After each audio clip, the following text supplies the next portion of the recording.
Aquí comienza el podcast de Pilates 4K con Alberto Segovia. Hoy, especial, entrevistas. Capítulo 40, entrevista con Javier Pérez Pont.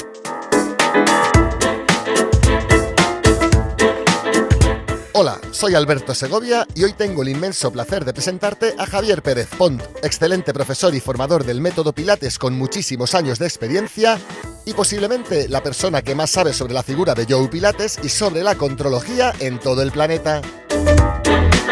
Javier decidió nacer el 26 de octubre de 1963 a las 2:30 de la madrugada en Beni Mellal, en Marruecos. Sobre su niñez y primera adolescencia no he conseguido encontrar absolutamente nada en la red por más que he buscado, así que intuyo que será por donde empecemos a preguntarle en unos minutos. Profesionalmente, Javier trabajó al más alto nivel en el mundo del ballet durante más de 15 años, siendo solista y bailarín principal en varias compañías europeas de danza. En 1994 descubrió el método Pilates y decidió formarse como docente con las legendarias Romana Krizanovska y Sari Mejía Santos, la hija de Romana, en Nueva York, donde permaneció un tiempo junto a estas dos grandes maestras con la idea de perfeccionar sus conocimientos, obteniendo la certificación Romanas Pilates Nivel 2, que le certifica como entrenador internacional de esta escuela, recibiéndola de la mano de la propia Romana. A finales de 1999 decide regresar a España y elige Barcelona como sede del que sería el primer estudio del método de Pilates en la ciudad. En el año 2002 da inicio a su programa de certificación de profesores en España y otros países. Y en el año 2005 publica junto a su pareja Esperanza Aparicio Romero el libro titulado El método Pilates auténtico, el arte del control, que no solo ha sido un bestseller en España, sino también en toda América Latina. Ya en 2013 publicaron, después de casi 8 años de investigación, la primera y única biografía de Joe Pilates en la historia.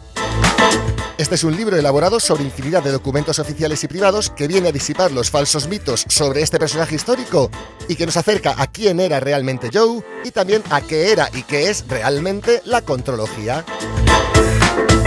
Y ahora, sin más dilación por mi parte, agradeciendo y honrando profundamente su presencia en el podcast de Pilates 4K, te dejo con la entrevista a nuestro queridísimo compañero, Javier Pérez Pont. Hola Javier, muy buenas, ¿qué tal estás? Hola, buenas tardes, pues muy bien, muy contento de estar aquí con este programa que haces y que me parece muy positivo y muy buena idea. Lo mismo digo, encantadísimo de que estés aquí. La verdad es que llevo todo el día un poco nervioso, si te soy sincero.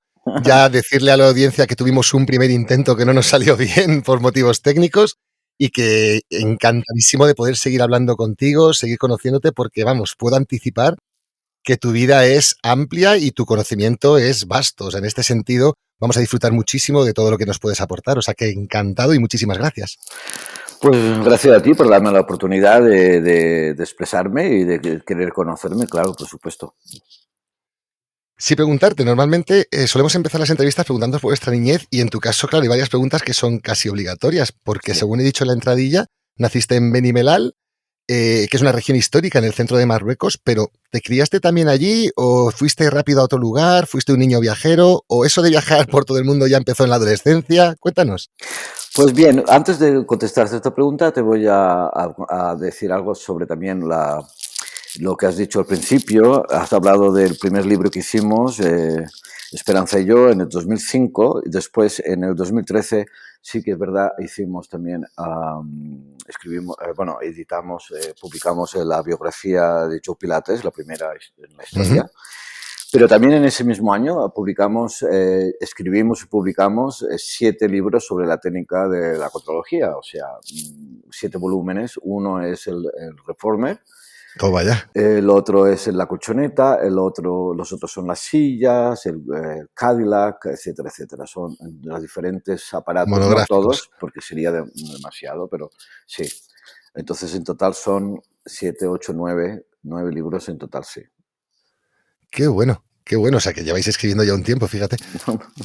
Bien. Toda la vida. Y bueno, ahora, y volviendo a la pregunta que tú me has hecho anteriormente, bueno... ¿Lo he dicho bien lo de Beni Mellal? Beni Mellal fue donde me bautizaron, porque yo nací al lado de Beni Mellal, que no llega ni siquiera a ser una aldea.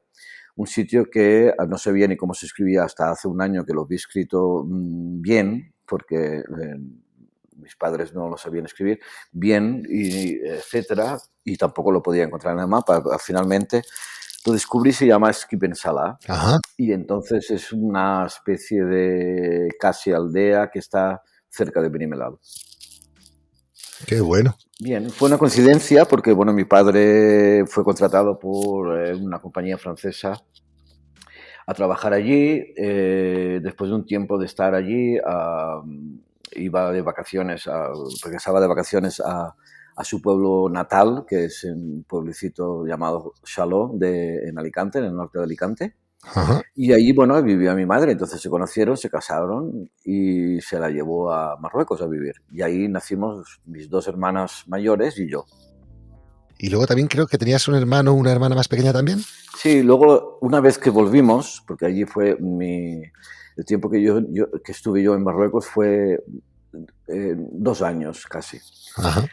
Entonces volvimos porque, bueno, para la educación nuestra, o sea, donde vivíamos era en medio del campo, las escuelas, no habían escuelas ni en francés, ni en español, ni nada. Entonces, bueno, pues volvimos a Alicante y entonces ahí nació mi cuarta hermana, sí.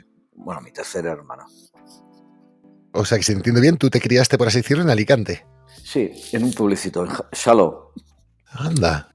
en el norte de Alicante, casi en la frontera de Valencia. Qué Sí. bueno, o sea, que ya desde pequeñajo naciste en Belimelal porque tu padre estaba destinado trabajando allí y luego ya viniste a Alicante y ya criaste allí hasta ya la madurez o tuviste algún viaje Uy, más. que va. Ahí empieza todo. O sea, a los 2 años fuimos allí.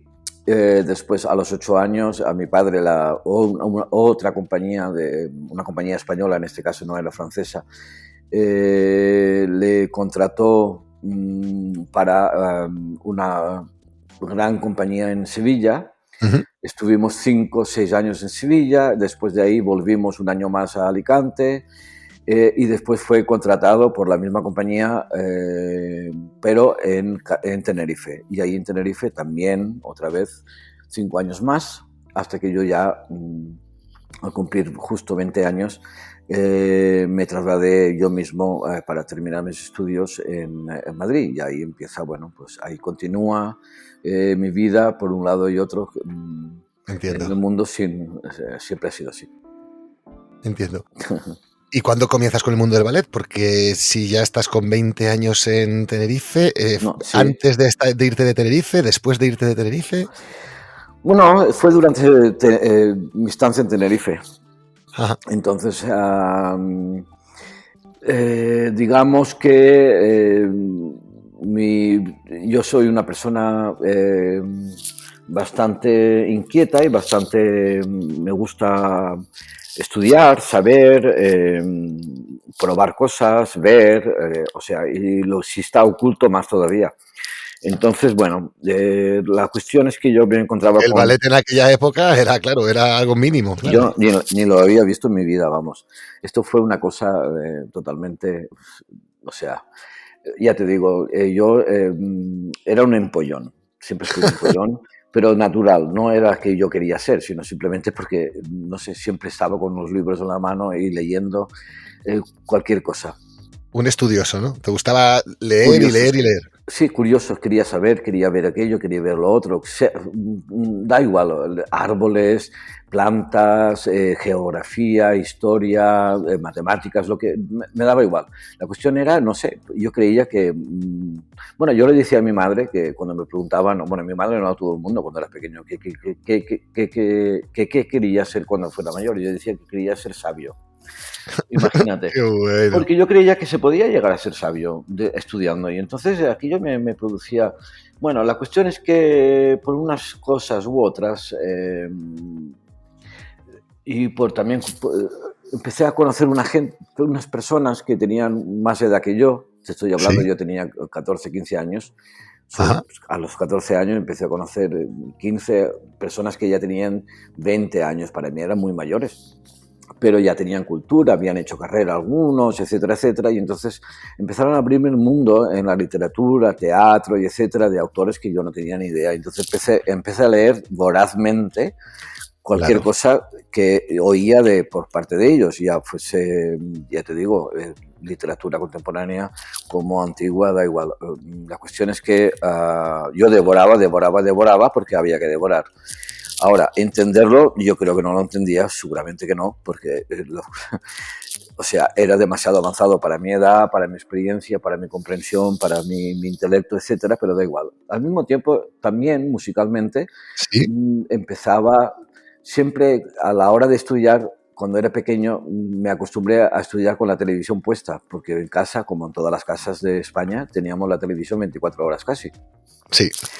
Es una costumbre. Total que bueno, era una costumbre. Entonces cuando ya tenía mi cuarto, ya no tenía tele, pero entonces tenía música. Entonces me ponía música y entonces ahí empezó también mi curiosidad musical, porque de repente descubrí la ópera, de repente descubrí Stravinsky, de repente descubrí Luciano Berio, John Cage, etcétera, etcétera. Y entonces una cosa me llevaba a otra. Leyendo a James Joyce me llevó a Samuel Beckett, eso me llevó a Virginia Woolf, a Thomas Mann, yo qué sé. Y era un consumir intelectualmente, tal, lo que fuera. Sí daba placer enorme, aunque no lo entendiera. También escuchaba a Stravinsky, yo no lo entendía, pero me gustaba. Y bueno, finalmente, siempre en el colegio y etcétera, corría, jugaba balonmano y siempre, bueno, destacaba, no sé, naturalmente destacaba, pero después en BUP de la época, ya quitaron la gimnasia como una obligación, en COU ya no estaba como obligación, entonces, bueno... Sí, yo a partir de los 14 años ya deja de ser obligatoria, sí. Sí, entonces ya me encontraba como, no es que me faltara, pero me encontraba como que siempre estaba sentado, o sea, después del colegio me iba a casa y me sentaba en casa, y entonces era como que necesitaba hacer algo físico. Y entonces esto lo estuve comentando con algunos, hacer gimnasia ni hablar, aparte nadie hacía gimnasia en la época, o sea, no había ni gimnasios. Y menos en un pueblo pequeñísimo de Tenerife, o sea, el gimnasio era una cosa que salía en la televisión, en las series y en las películas americanas. Total. Sí, y entonces, bueno, entonces hablando con amigos, no sé qué, a mí se me ocurrió y digo, pues tendría que hacer teatro. Me gustaría hacer teatro, ya que leía tanto teatro de todo tipo y me gustaba, desde los griegos hasta Lorca, cualquier cosa. Y entonces, bueno, me dijeron, no había nada. Entonces me dijeron, bueno, que conocían a uno que estaba en el instituto que hacía teatro. Y entonces me lo presentaron. Bueno, yo lo conocía ya, pero no hablábamos.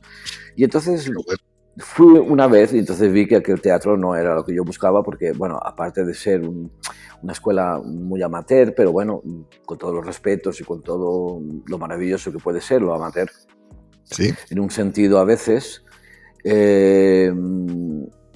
aquello, claro, se alejaba mucho, ¿qué te digo yo?, de los autores que yo estaba leyendo e intentaba comprender y del teatro que yo tenía en mente. Ni era Chekhov, ni era Dostoyevsky, ni Antonin Artaud, ni nada de esto. Y entonces era muy la broma fácil de pueblo, ¿sabes? Y entonces, después de la primera clase dije, no, a mí esto no. Y entonces, bueno, seguí investigando y entonces finalmente me dijeron, bueno, alguien me dijo, yo conozco a un chico muy raro que hace danza o ballet o algo así. Y yo dije, bueno, pues no sé, pues presentármelo. Y entonces finalmente me lo presentaron, lo conocí, ya verlo aparecer me pareció, ya caminaba raro, era diferente, su forma de caminar era muy raro. Y entonces hablé con él, muy agradable y todo, y entonces me dijo que él hacía ballet, y entonces dije, bueno, pues yo quiero hacer ballet, y entonces voy a probarlo. Entonces yo no tenía ni idea, nunca había visto nada sobre ello, ni lo había pensado. Pero bueno, dije, ¿por qué no? O sea, uno prueba y si no te gusta, no. Y bueno, fui a ballet. Entonces me quedé impresionado. O sea, entraste a unas clases de ballet sin saber lo que era, o sea, sin saber que eso iba con una barra, sin saber nada. No tenía ni idea. Yo fui, me informé y entonces me dije, bueno, que me dijeron, bueno, la clase que tienes que tomar es este día, a tal hora y no sé qué. Me miraban un poco raro porque ya tenía 15 años. Y entonces, claro, decían, pero a ver, ¿y este chico a los 15 años quiere empezar ballet? Bueno, pues nada, o sea, si pagas, pues bien. Para adelante, claro.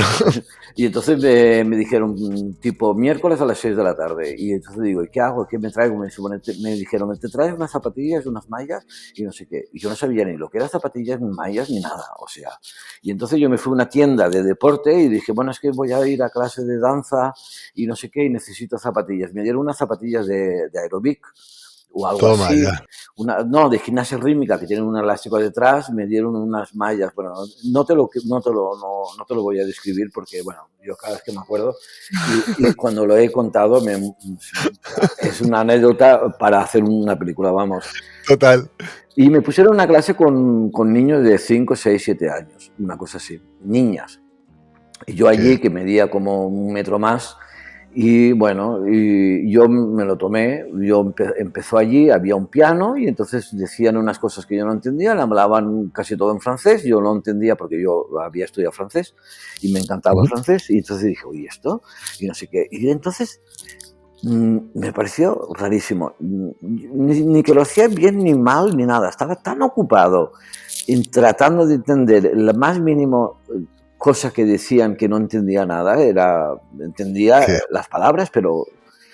Y bueno, y quedé como maravillado. Luego ya la segunda clase más, y así fue como un enamoramiento, como que de repente encontré el amor de mi vida, digamos, sin haberlo buscado. Y me quedé maravillado, encantado, alucinado con el mundo del ballet. Al principio me parecían matemáticas puras. Eso te iba a preguntar, ¿cuál fue la primera gota de amor? ¿Cuál fue el primer La gota de amor fue que el piano tocaba, la profesora, que era una profesora noruega o sueca o algo así, que hablaba español con un acento que me hacía gracia, y encima en francés con español con acento, y entonces de repente ella decía una combinación de pasos que yo no sabía ni cuáles eran ni nada, porque iba copiando a todo el mundo que tenía derecha, izquierda y delante y atrás. Sí. Y las niñas de 5, 6 o 7 años sabían mucho más que yo. Y entonces claro, yo digo, pues nada, yo copio. Y entonces ella decía lo que había que hacer, la música empezaba a tocar y todo coincidía. O sea, la música y los pasos de ella y todo lo que decía no era improvisado, y todo era como si leyeses una partitura. A eso te refieres con matemática, ¿no? Y entonces, claro, todo cuajaba, la música con los pasos que ella ponía y que iba cambiando, y que de repente en vez de 3 eran 4, y sin embargo dices, uy, pero si lo habíamos hecho en 3 y ahora lo hacemos en 4, resulta que también entra dentro de la música.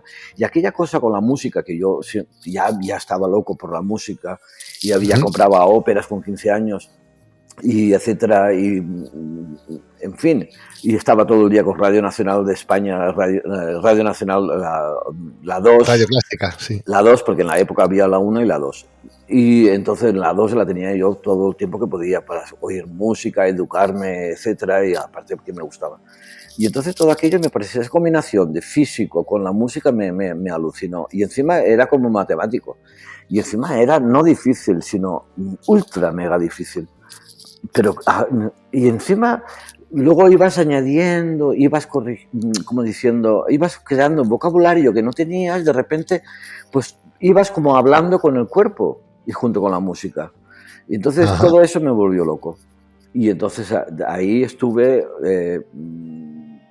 entré en filosofía pura en la universidad. Eso te iba a decir.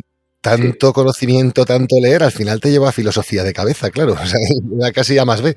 Bueno, tenía que estudiar algo porque ya había terminado el COU y la selectividad y todo aquello, y entonces mi padre quería ingeniería y yo no, yo quería ballet, pero bueno, todavía era muy temprano para saber si podía o no.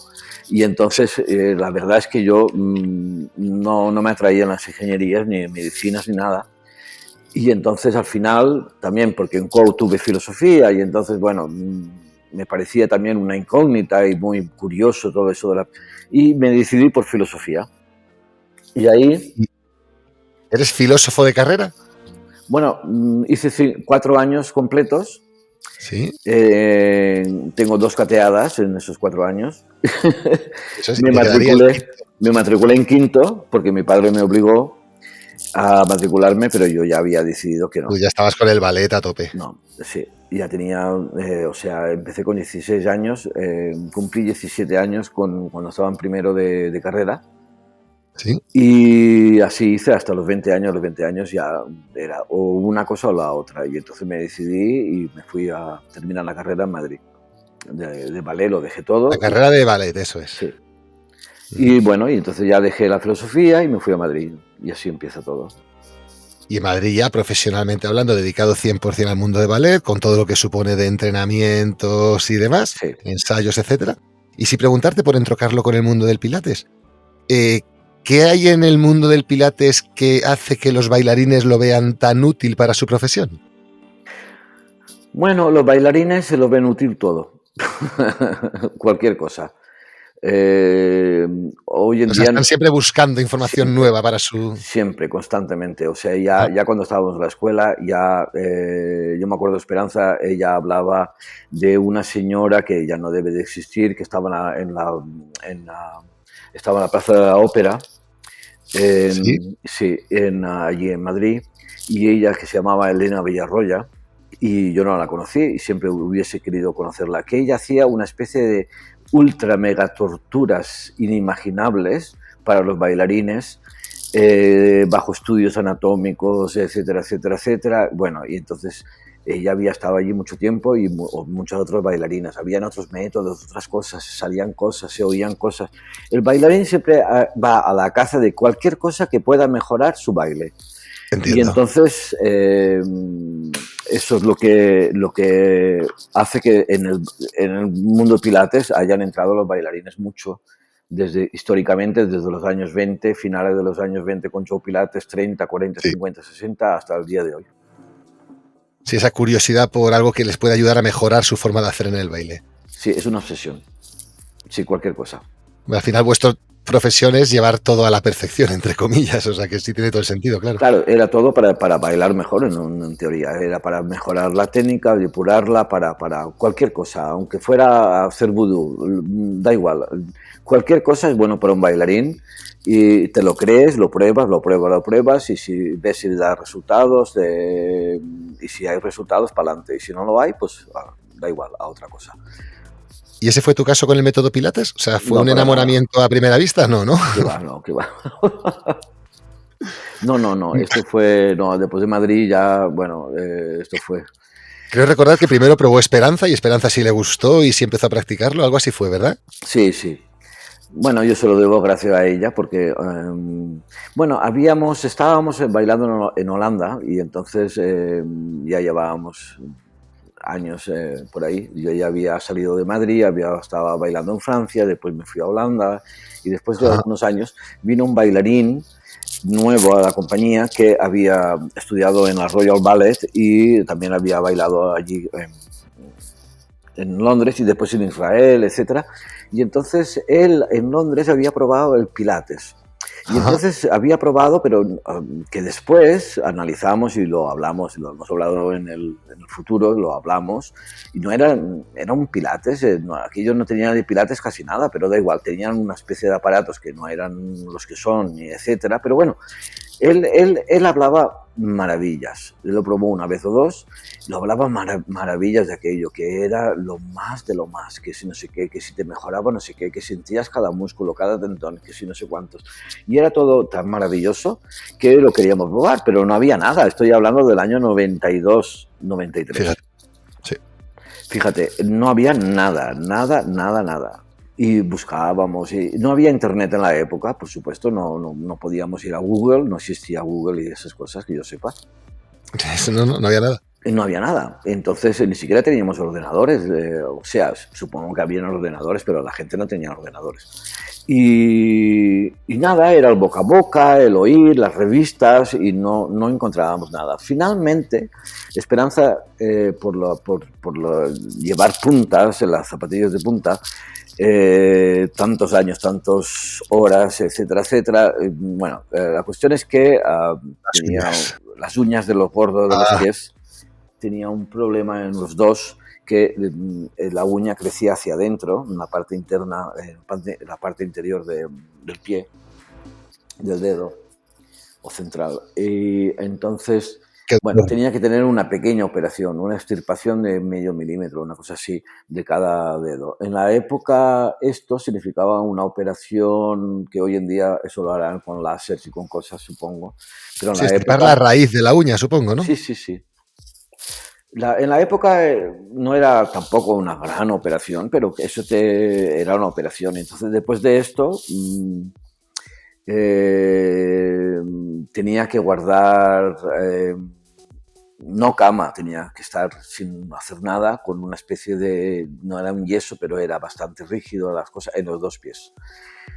La cuestión, ajá, sí, no era yeso, pero bueno, tenía todo vendado, etcétera, etcétera, y así tenía que estar durante un mes sin hacer cosas de danza, claro. Ella era primera bailarina y esto es inconcebible para un bailarín, estar un mes sin bailar, eso no, y menos siendo primera bailarina, y más cuando tenía responsabilidades y muchas presiones, porque después de la operación ella no lo sabía, tampoco lo sabía el director en la época, no sabía que tenía que guardar reposo tanto tiempo, un mes. La cuestión es que la presión, etcétera, etcétera, nos pusimos a investigar más sobre el Pilates porque se decía, bueno, este chico... Se acortaba los plazos, ¿no? Sí, que no perdías,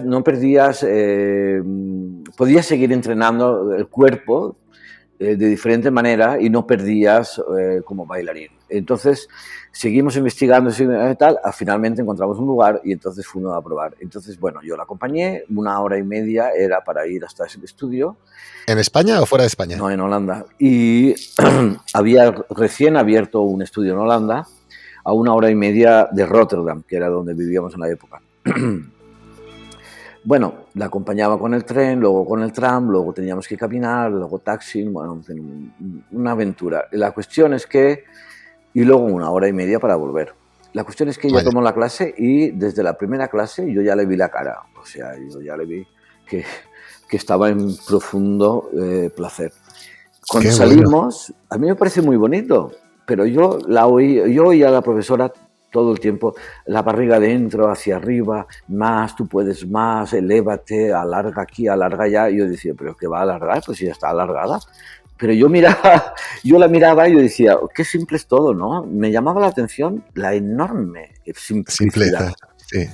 Y todo parecía tan fácil y tan tonto, entre comillas, pero era bonito porque era tan simple, tan simple, que parecía como un cuadro de Mondrian, 4 rayas, y ya está, digamos. Y al salir... Igual que un cuadro Mondrian, y luego dentro de eso había mucha complejidad, claro. Claro, y entonces, claro, al salir ella, Esperanza, dijo, esto es alucinante. Y yo decía, ¿pero qué es alucinante? Y me dijo, tú no sabes lo que yo me he sentido por dentro. Y digo, ¿pero por dentro por dónde? Me dice, por todo. Y bueno, ella me explicaba y yo decía, pues yo no lo veo, qué exagerada. Bueno, la cuestión es que la acompañé otra vez. Por supuesto, iba 2 o 3 veces a la semana, creo que 3 al principio. Y sí, 3 veces. Y entonces la acompañé y yo vi lo mismo y ella sería más fascinada. Y yo a la tercera vez lo mismo y así estábamos. Entonces me decía, pero tienes que probar, porque esto es impresionante. Estaba loca con el Pilates. Bueno, la cuestión es que yo dije, yo no pruebo, porque yo solo oía, mete el ombligo hacia adentro y hacia arriba, mete ahí, más, elévate, no, tal, relaja aquí, no sé qué, no sé cuántos. Y yo decía, ay, madre mía, yo no, esto no lo quiero probar, esta cosa me suena mucho abdominal. Sí. La cuestión es que después de un mes ella vuelve a clase, empieza, no tenía el fuelle que tenía, no podía terminar la clase con los saltos, etcétera, no podía porque era el primer día y el segundo y el tercero, pero era otra Esperanza. Ya era maravillosa antes, pero ajá, yo todavía estoy abriendo los ojos cuando me acuerdo de cuando yo no me podía creer. Era un milagro. Yo dije, ¿pero esto qué es? O sea, se movía mejor que antes de la lesión. Era todo mucho más elegante y más sencillo. Yo no lo veía con relación con el Pilates porque era otra coreografía, era otra historia. Y ella decía, ella decía, no sé lo que me pasa, no sé, se me van las piernas, me siento libre. Y yo decía, es que es maravilloso. Me decía, pero lo hago bien. Y yo decía, porque si lo haces bien, y bueno, todo el mundo estaba alucinando. Qué bonito. Todos alucinábamos, decíamos, ¿pero qué ha pasado aquí? Porque claro. Y bueno, entonces dije, bueno, voy a probarlo, porque yo también quiero esto. Y entonces fui a probarlo. Dije, bueno, sí, la profesora ya había insistido y le dije que no, nunca. Y bueno, pedí la clase, hicimos la clase y salí de allí y dije, nunca más. Lo odié del primer ejercicio al último. Fue horrible, me encontré horrendo. Todo lo bonito que era como observador me pareció horrible como participante. O sea, me pareció frustrante, horrible. Frustrante sería la palabra, ¿no? Frustrante, horrible, me sentía acomplejado, etcétera. Yo mismo me decía, pero si tú eres un gran bailarín, o por lo menos eso te dicen, y bailas muy bien. Y yo, incluso la profesora venía a los espectáculos y traía flores y todo, y decía, pero bueno, y esta tía ahora me dice que no hago nada bien, y que no sé qué. O sea, a mí me pareció todo una humillación al ego, a todo. Encima, era feísimo, no me gustaba hacer los ejercicios. Pero bueno, volví la segunda vez porque dije nunca más, pero bueno, me lo pensé unos días y dije, como Esperanza iba, yo la tenía que acompañar, dije, bueno, venga, va, voy a hacer una clase más. Y probé, salí otra vez y dije nunca más. Y porque no me gustó nada. Pero mira, probé la tercera vez y la cuarta y no sé por qué empecé a admitir que aunque no me gustara, yo salía mejor de las clases. Me encontraba nuevo. Iba agotado, era por las tardes, después de todo un día de bailar, agotadísimo físicamente, intelectualmente, espiritualmente, todo. Sin embargo, salía de allí y parecía que me había levantado por la mañana, que me había duchado. O sea, y yo digo, ¿pero qué es esto? Y entonces digo, es que no entiendo nada, pues si es odioso, pues si es... Eso sí, la hora pasaba muy rápido, menos mal. Era una tortura, pero pasaba rápido. Y cuando pasaba, me alegraba de que se terminara. Sin embargo, me encontraba mejor. Y dije, yo esto no entiendo nada. No entiendo nada. Y entonces... Y te entró la curiosidad, claro. Ahí yo quería descubrir por qué me sentaba bien. No lo podía descubrir y me sentía mejor, y cada vez mejor y tal. Luego con el baile era un lío, porque yo quería bailar como antes y entonces no funcionaba, no me funcionaba la hiperextensión de las rodillas, del pie, no me funcionaba la forma de usar las caderas, de poner mi tronco, o sea, era todo un conflicto. Estuve a punto de dejarlo porque yo decía, yo quiero bailar como antes, porque ahora como antes no puedo y como ahora no me sale todavía. Y como porque Esperanza decía, tú déjate, y si me dejaba me salían mal las cosas. Si lo hacía como antes, quería hacerlo por así como un bailarín con su temperamento y con su técnica y etcétera, tampoco me salía bien y no estaba contento. La cuestión es que sí continué hasta que, bueno, así pasaron un par de años. Así fue la historia de cómo conocí el Pilates. Toma ya. ¿Y también hubo un momento de enamoramiento así de gotita o más bien fue un enamoramiento mental? De decir, oye, a mí esto me viene bien, estoy entendiendo los porqués, los para qué. Nunca entendí nada. Cuando fui cliente no entendí nada. Continué yendo desde el 94 hasta el 96. Continué yendo porque me sentaba bien. Me gustaba, me sentaba bien y al final no me gustaban los ejercicios. La gran mayoría no me gustaban, pero había a lo mejor 2 o 3 que me gustaban. Te digo como máximo, el resto no me gustaba. Pero sin embargo ya empezaba a dominarlos y ya no era tan torturante. Y bueno, lo hacía porque era obligatorio y no había manera de discutir con la profesora de que te cambiara nada, ni podías opinar sobre nada. O sea, entonces obedecía, como siempre se hace, y entonces con la obediencia pues tenía resultados físicos y mentales en el sentido de que salía muy calmado. Ahora, no entendía yo por qué funcionaba esto, no lo podía entender. Funcionaba, sin duda alguna. Y ahora con todo este tiempo que ha pasado y toda la formación que tú has recibido, todo el tiempo que has pasado con Romana, que ahora hablaremos de ello, ahora ya supongo que sí lo entenderás. ¿Cómo podrías explicarnos qué es lo que aporta un buen Pilates? Aporta Bueno, A nivel físico, a nivel mental, a nivel espiritual, sé que nos podemos tirar hablando horas, pero ya, por ¿cómo eso. podrías resumirnos eso que tú en aquel momento no entendías, pero que te funcionaba y que ahora ya en cambio sí entiendes? ¿Cómo nos resumirías eso? Es una pregunta que me sigo haciendo muchas veces y tiene múltiples respuestas, etcétera. No sé cómo podría respondértelo de una forma muy sencilla. ¿Por qué funcionaba? Bueno, o por qué funciona, o qué es lo que funciona. Ujú, Yo te puedo, bueno, es la obra de un genio que te podría decir como una partitura de Beethoven. Tú la coges, te puede gustar, no te puede gustar, etcétera, etcétera. Tú la ejecutas. La sí, obra es de un genio. Entonces, no la puedes cambiar, tú no puedes cambiarla.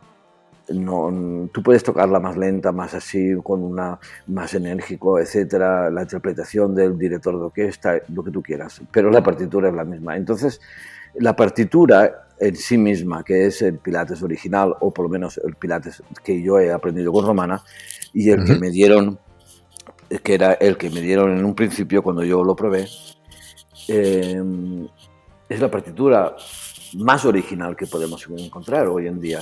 Lo más original sería tomar una clase con Joe Pilates, pero sí, pero sin duda alguna.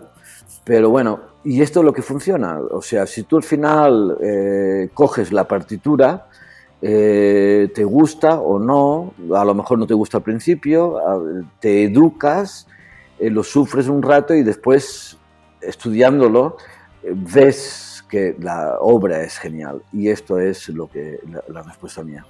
vale, te entiendo. Y ahí sí, por preguntarte, por llevarte al otro extremo, no, supongo que estarás al corriente, ahora hay como dos grandes vertientes, una que llaman el Pilates clásico o el Pilates original, como lo queramos llamar, y otra que llaman el Pilates contemporáneo, que ya está mezclando con conceptos de functional training, con conceptos de todo tipo de biomecánica, bueno, un mundo por desarrollar el Pilates contemporáneo, igual que es un mundo lo que llamamos el Pilates original o Pilates clásico, ¿no? Para entendernos. Sí. Si te he entendido bien, para ti Pilates es lo primero. Luego lo segundo ya es otra cosa que podríamos ponerle otro nombre, pero ya no es Beethoven, ya es otra cosa, ¿no? Bueno, yo deseo suerte a todo el mundo. Good luck, como se dice en inglés. Yo no sé lo que es el Pilates clásico, ni original, ni el contemporáneo. Te juro que no lo sé, ni lo quiero saber, ni me interesa. Y no por desprecio, sino porque no tengo ni tiempo y ni necesidad. Yo el Pilates que conozco es el Pilates que me enseñó Romana y su hija también, pero sobre todo Romana, Krisanowska, y ya Sí, está. Esto es lo que conozco, no sé si es original o es el Pilates que de Romana, por eso se llama la déjame que organización. te interrumpa para los que no lo Sí, sepan, porque no es solo que tú te hayas sacado una formación con Romana y con su hija, no, no, no. Es que has pasado muchísimas horas con ellas, muchísimo tiempo juntos, no solo a nivel laboral o de Pilates, sino también a nivel personal, sí. que ellos han venido a tu casa, tú has ido a casa de ellos, ha habido una relación tan estrecha que tú has mamado el método Pilates muy bien, muy en profundidad. Sí, bueno, siempre he hecho de menos que hubiera podido mamar más, la verdad, porque siempre uno, bueno, uno no lo sé, yo siempre quiero más. Y Estupendo. entonces, bueno, lo que te decía por un lado, yo lo que he aprendido, o ¿Sí? creo que he aprendido, lo he aprendido simplemente y llanamente con la señora Romana Krisanowska y su hija Shari Mejía, sobre todo con Romana. Dentro del estudio, o sea, con la formación, que en realidad fue un año, pero duró 3 años, y de formación continua 3 años, y después, bueno, eso fue hasta el 2000 que venimos a España, volvimos a España y después han sido, hasta la muerte de Romana, ha sido constantemente una, dos, tres veces al año estar juntos, no solamente en clases, sino también en casa. Ellas se Qué quedaban en bueno. casa, han venido a España desde el año 2000, vinieron a España, Romana, su hija Shari y su marido y la nieta de Romana, Daria. Ajá, qué bueno. Vinieron a España a mediados del año 2000, estuvieron un mes con nosotros en el estudio, luego fuimos de vacaciones a Granada, maravilloso, impresionante, el tiempo pasado juntos, o sea, cantábamos, hablábamos, llorábamos, reíamos, recitábamos, o sea, bueno, y empezó una relación personal después. que ha durado hasta la muerte de Romana. Sí, eso Y es. que continúa ahora con su hija y con su nieta también. Pero bueno, yo no sé lo que es clásico ni lo que es nada. Yo me acuerdo una vez que le pregunté a Romana, cuando empecé con las entrevistas sobre Joe Pilates, y le pregunté qué opinaba de los otros Pilates, y ella me dijo, así me miró así con los ojos abiertos, me dijo, yo no sé, yo solo sé uno, el que me dio Joe Pilates. Pues yo te digo lo mismo, yo no sé lo que es clásico, ni histórico, ni original, ni contemporáneo, ni apostólico. Ni nada, sí, o sea, tú tienes lo que has heredado y lo transmites lo mejor que sabes, lo mejor que puedes, ¿no? O sea, es eso. Sí, no, a mí no, o sea, es lo que hay, o sea, la historia es la historia, tú la puedes manipular, la puedes, bueno, se hace constantemente, Sí, se cambia la historia o no se cambia la historia, lo que se hace son unos revisionismos constantes, impresionantes de todo, ¿no? sí. Entonces, ahora mismo hay revisionismo también, ha habido varios, pero está de moda el revisionismo, interpretar la historia según te conviene.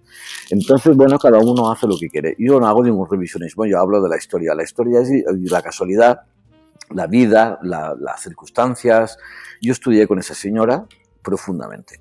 Y no soy el único, ni mucho menos, pero es lo único que hay. Yo no he aprendido de otros, ni he tenido nunca la necesidad, porque todavía me alimento de ello. Y también, cuando tengo mucha más necesidad, entonces tengo la hija. Totalmente. Entonces, esto es lo que hay. Y tal era tu necesidad de conocimiento que al final, bueno, tanto Esperanza como tú llegaste y fuisteis autores de no solo de la biografía de Joe, que ahora hablaremos, sino de varios libros de temática referente al método, como hablábamos al principio. Sí. Y bueno, si bien creo que efectivamente pasaréis a la posteridad por ser los autores de la primera gran biografía del maestro Joe Pilates. Así es que teniendo en cuenta que el libro consta de 568 páginas, quiero recordar de memoria, y que seguro que son muchas las situaciones en las que convendría poner el foco, mirar con calma esta época de su vida, esta faceta psicológica, etcétera, etcétera. Sí te quiero preguntar, porque claro, me gustaría que tuvieras todo el tiempo del mundo para exponer todo lo que tú sabes sobre el maestro y su vida, y además diferenciarlo mayor, y como lo haces tú normalmente, diferenciarlo de tu opinión personal. Por un lado, los datos, que lo haces muy bien, y por otro lado, que nos das tu información personal al respecto. Mi pregunta sería, ¿te apetecería que hoy hagamos una exposición de cómo ha sido la vida de Javier Pérez Pont y que ya en el próximo capítulo podamos vernos y tener una conversación centrada única y exclusivamente en la vida del maestro? ¿O prefieres que te vaya preguntando sobre esta y lo dejamos todo en un capítulo? No, madre mía, entonces el capítulo podría durar 15 horas. Ese es mi miedo. Eso es. Sí, porque si me haces...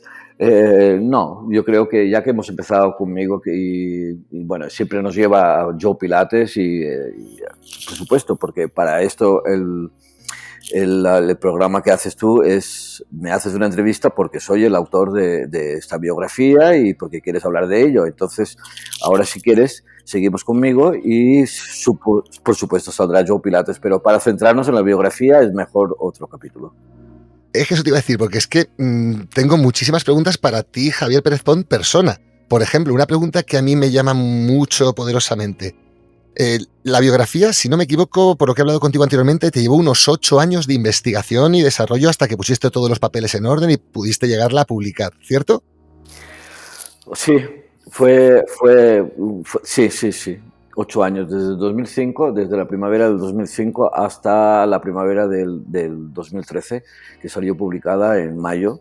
Fíjate. Justamente, pues no sé cuántos años son 8, ¿no? 8 justos, sí. Es que fíjate, 8 años que me imagino la cantidad de horas, la cantidad de viajes. O sea, mi pregunta sería, ¿tuviste algo de financiación externa? Porque imagino la cantidad de plata, la cantidad de dinero que tuviste que gastar para poder hacer la biografía, No te puedes imaginar, ni yo lo sabía tampoco, ni yo empecé la biografía con una página en blanco, con 3 preguntas y con 15 dudas. Y luego, bueno, o sea, el capítulo 1, que sería cuándo nació y dónde nació, por ejemplo, cero patatero, porque es que no había nada. En la época ni había internet. Ya bueno, sí había internet, pero bueno, sí, el Terra sí. Sí, pero estoy hablando de 2005, no teníamos laptops y cosas bueno, ya sabemos todos, ¿no? Uh-huh. Y aparte no había nada, y aparte los otros pilates no tenían ni idea. Aquí la única que podía hablar era Romana, y la única que estaba hablando, y bueno, y en fin. Eso también te quería preguntar, que no se me olvide, porque si tengo bien entendido, creo que lo escuché en la maravillosa entrevista que tienes con Enela Barley en tupilatesvideo.com. Sí. Si te he entendido bien en esa entrevista, tú realmente no querías hacer una biografía sobre Joe Pilates, sino que tú querías hacerla sobre Romana. Sí, todo empezó así.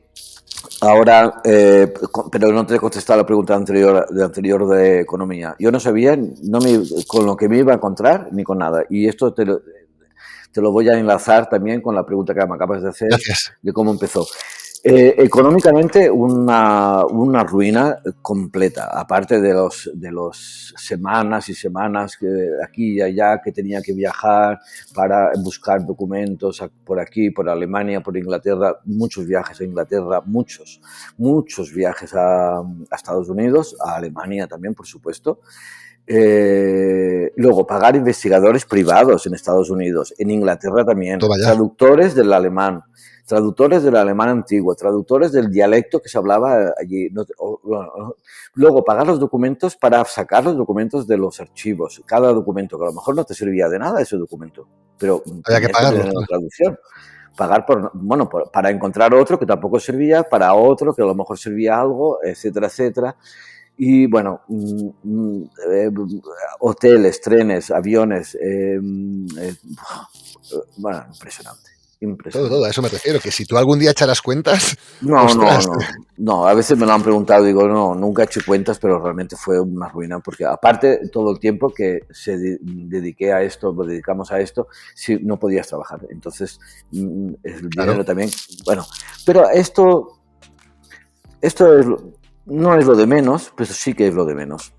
Y todo esto empezó por culpa de Romana, porque como tú dices, bueno, aparte, hasta el año 2000 estuvimos en Nueva York, ¿sí? Porque desde el 96 entrábamos y salíamos con mucha facilidad porque no podíamos estar demasiado tiempo y entonces era muy fácil. Antes del 2001, lo de las Torres Gemelas, sí. Ahí se cambió todo el mundo, cambió todo. Para siempre. Y entonces, antes entrábamos, salíamos, estábamos 3 meses, 4 meses, 5 meses, salíamos, estábamos un mes fuera, volvíamos a Holanda o íbamos a trabajar a Austria, a dar pilates en Austria, que tampoco había pilates, o íbamos a dar pilates en el conservatorio de Rotterdam, de danza, etcétera, etcétera. Y luego volvíamos otra vez con Romana Ishari a trabajar en Nueva York. La cuestión es que una vez que vueltos, antes de irnos ya empezábamos una amistad después de la certificación de ser profesores y esa amistad iba más a más. De hecho, ya te digo, nada más venir a España, vinieron a pasar las vacaciones con nosotros, empezamos un curso de certificación, etcétera.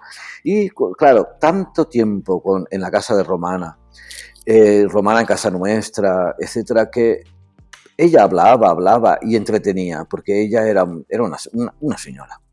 Entonces, aunque fuéramos invitados, aunque tuviéramos una relación muy personal, yo tengo que decir que para mí, yo nunca he sido amigo de Romana, jamás, nunca.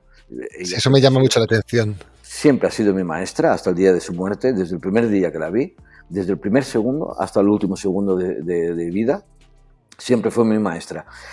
Maestra donde había una proximidad, un respeto, y ella hacia nosotros también como sus pupils, como sus alumnos, siempre nos vio como alumnos, nunca nos vio como profesores, en realidad. Porque siempre, incluso en casa, pasábamos de una conversación personal a tirarnos al suelo, Esperanza, ella y yo, a hacer ejercicios de pilates que a ella se le ocurría en ese momento, quería enseñarnos, o a copiar listas de hacía 30 años o 40 años que ya tenía guardadas. Interesante. O sea, todo esto pasaba de hablar de Chopin a tirarnos al suelo sin colchoneta ni nada, porque a Esperanza no, pero a ella y a mí nos encantaba hacer la colchoneta en el suelo sin nada, nos encantaba. Entonces tirarnos allí y de repente levantarnos. Siempre guardando esas diferencias de edad, de respeto, etcétera, etcétera. Y entonces, bueno, hablaba tanto nos entretenía con su vida maravillosa, impresionante, de novela y de película y de una serie, vamos. Y entonces, en 2005, en Texas, porque ella ya había trasladado de Nueva York a Texas, ¿sí?, para vivir al lado de su hijo, tenía una casa maravillosa y entonces tenía varios salones. Entonces íbamos de un salón a otro pues íbamos cambiando. Entonces ella decía, vamos al salón del piano. Entonces íbamos al salón del piano, nos sentábamos y ella hablaba de cuando tocaba el piano en Perú, de cuando no sé qué, cuando tocaba el piano con su madre. Entonces ella nos contaba cosas de ella, de Joe Pilates, pero sobre todo también de ella. Y entonces le propusimos hacer una biografía de ella. Claro. Y entonces ahí fue cuando ella, muy seriamente, hablamos sobre el tema, y ella muy seriamente nos miró y dijo que no, que teníamos que hacer la de Joe. Qué bueno. La del tío Joe, Uncle Joe. Y entonces le dijimos, pero bueno, de Joe ya estás tú, ya todo lo que tú sabes ya lo has dicho, ya lo has contado y no sé, esto no da para un libro. Y queremos hablar de ti porque estás viva, te podemos consultar y es una vida apasionante. Y a mí me parecía más apasionante ella que Joe Pilates en una época. Claro. Como persona, claro. Sí, claro. Y entonces, muy seria, nos dijo que no, que ella nos encomendaba que hiciéramos la biografía de Uncle Joe primero, y si luego queríamos hacer la de ella, que hiciéramos la de ella. De tal forma se puso tan seria que nos hizo jurar, pero así, jurar que íbamos a hacerlo. Toma ya. Que ella se lo debía a Joe Pilates y que nosotros se lo hiciéramos a ella, como un favor a ella, para rendirle homenaje y devolverle a Joe la gloria y todo esto. Bueno, pues nos hizo jurar, y yo me acuerdo que de vuelta en el avión y todo, Esperanza y yo decíamos, pero ¿qué vamos a hacer? ¿Y cómo empezamos? ¿Y cómo se hace esto? Pero ¿y ahora qué? Porque es que ella, imagínate, ¿dónde nació Romana? Joe.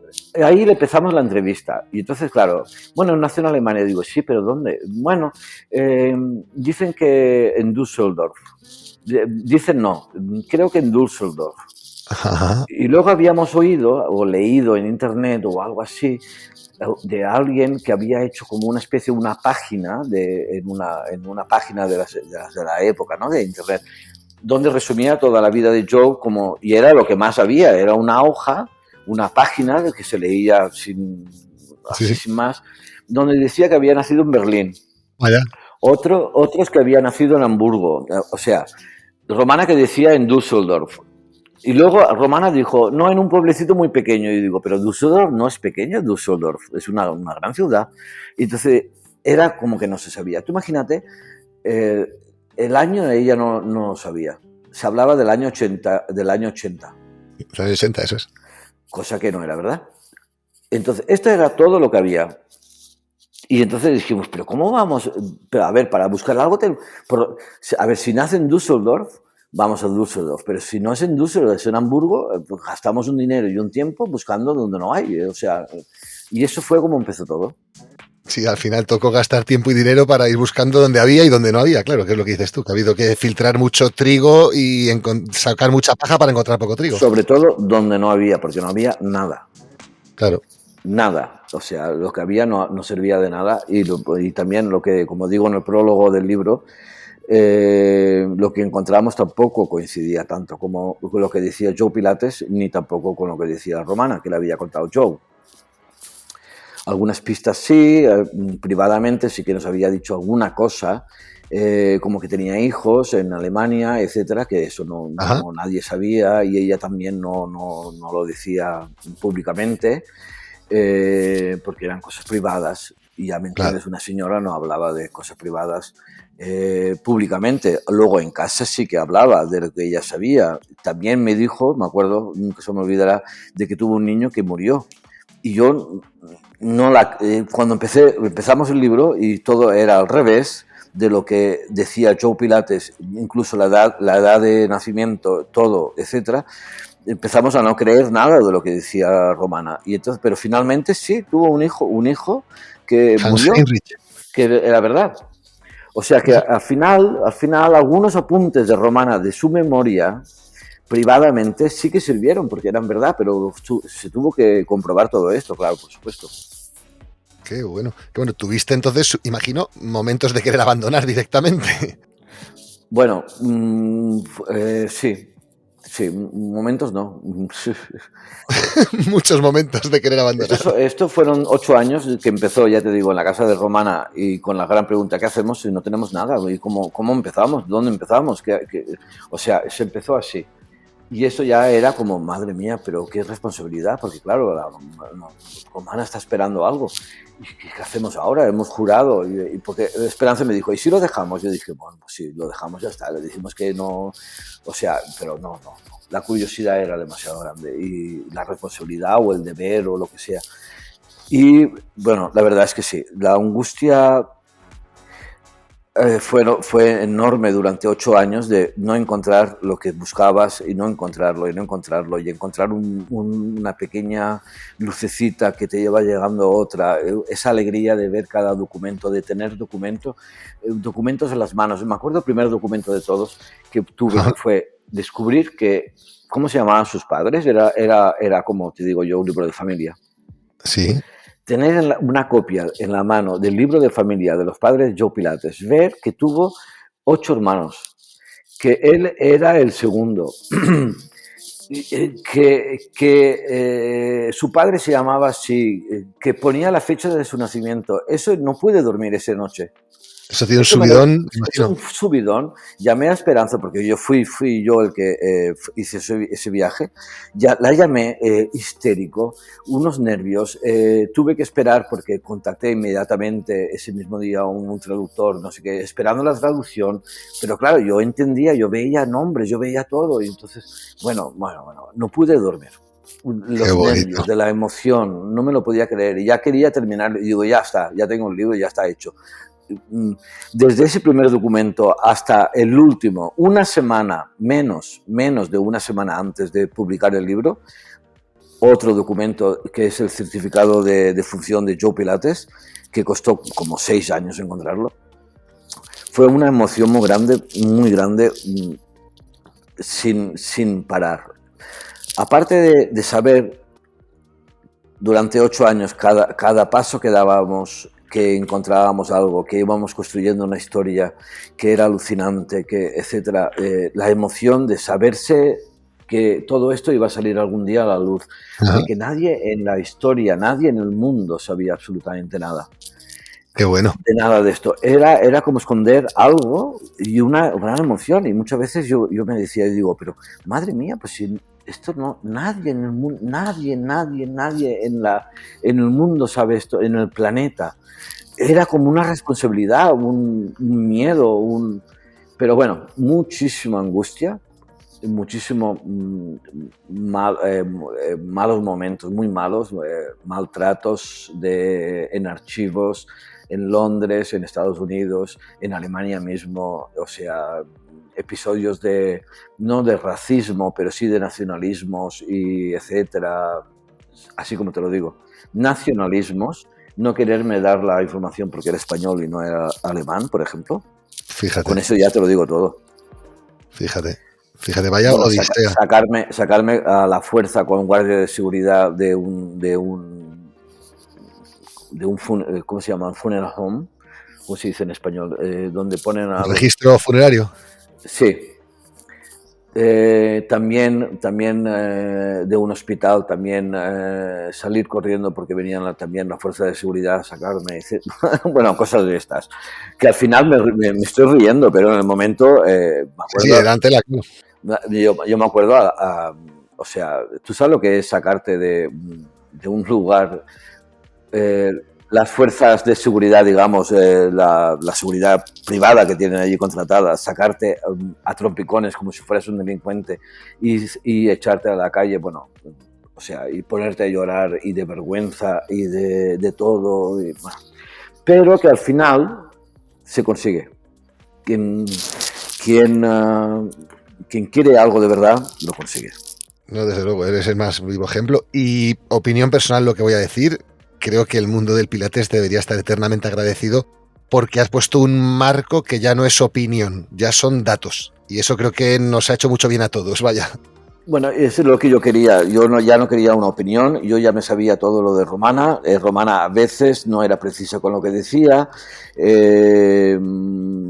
porque claro, eran muchos años y muchas cosas. Entonces a veces no es que se contradijera, pero no sabía si estaba hablando de los años 40 o de los años 50 o 60, etcétera, etcétera. A veces la historia cambiaba un poquitín, entonces ya no me bastaba. Yo no necesitaba opiniones, yo lo que quería era saber la verdad. La verdad te lo dan las cosas que ya sabemos, que son documentos, que son pruebas. Y entonces luego están las opiniones y están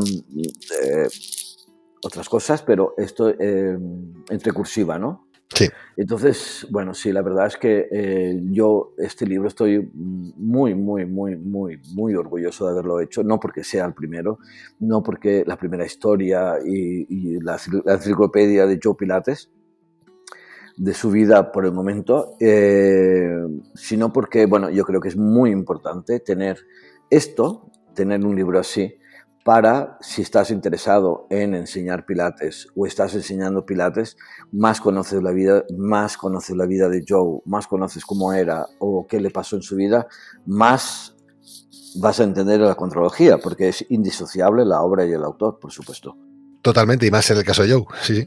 Sí, pero bueno, yo a mí como me gusta mucho leer y todo esto, y aparte te voy a decir una cita, ¿Sí? porque yo me la decía a mí mismo constantemente, y también te la puedes aplicar a ti, porque nos conocemos un poco y te va a hacer muy bien.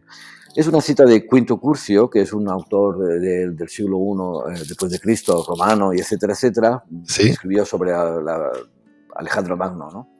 Entonces, él decía que la precipitación produce el retraso.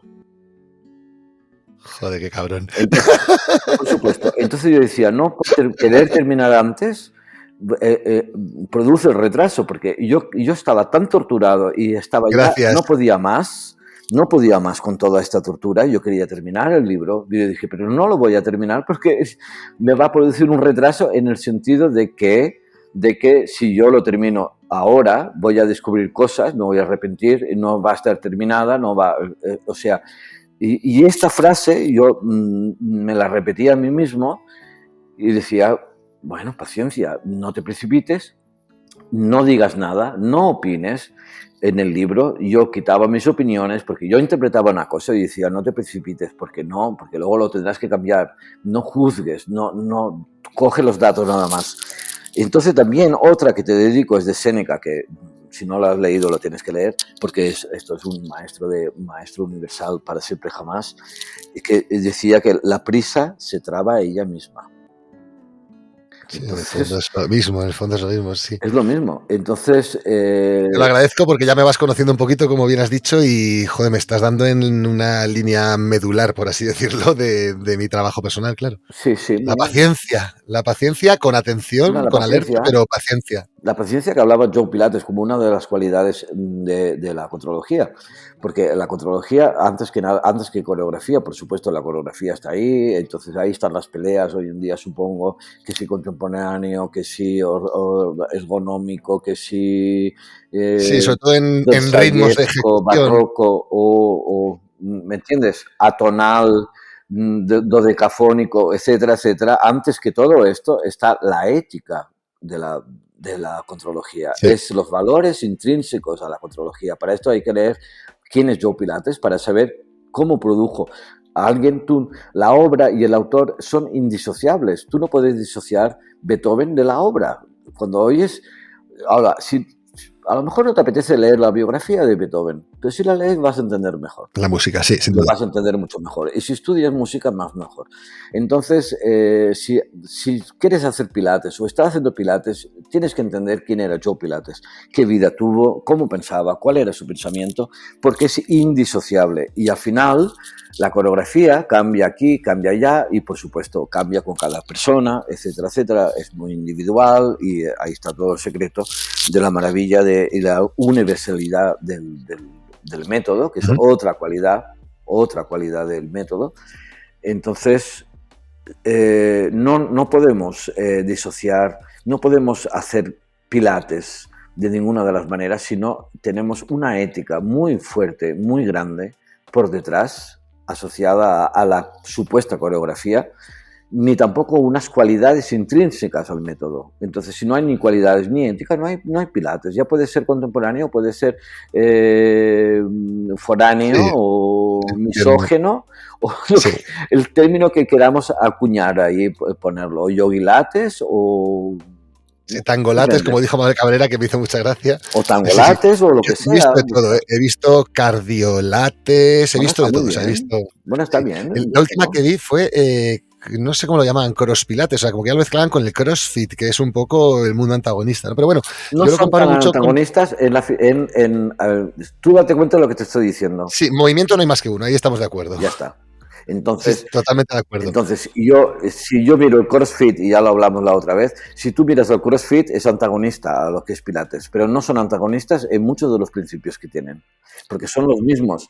Ahora, la forma de conseguirlo, como tampoco es antagonista ni el yoga, ni el Pilates, ni esto ni lo otro, son diferentes épocas, diferentes civilizaciones o culturas, aplicable o no a diferentes momentos de tu vida, o esto o lo otro, o sea, no tiene nada que ver. Totalmente de acuerdo. El desarrollo de la técnica, el desarrollo de la ética, o el fin de un método, de algo, se desarrolla con una técnica, se llame dodecafónica, o se llame clasicismo, o se llame música romántica, o se llame barroco, pero al fin es la música, y entonces Sí. ahí estamos en lo mismo. Yo no lo veo antagonista.